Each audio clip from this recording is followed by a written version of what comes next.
الشعوب المقهورة بتسوء أخلاقها.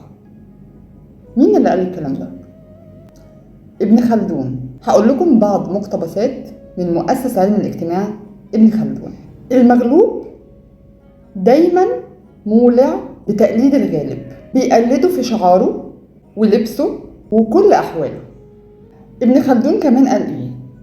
إن الشعوب المقهورة بتسوء أخلاقها، وكلما طال تهميش إنسانها يصبح كالبهيمة لا يهمه سوى اللقمة والغريزة. قال كمان إيه؟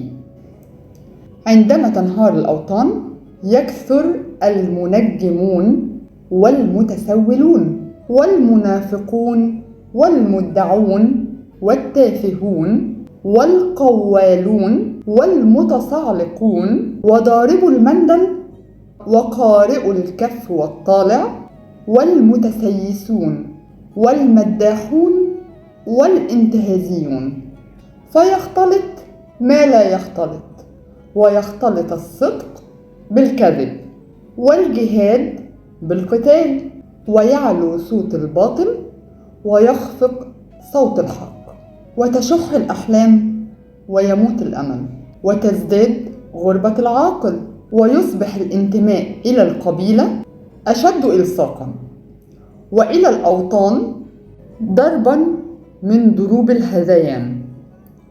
رحمة الله على ابن خلدون، كأنه يعيش بيننا الآن.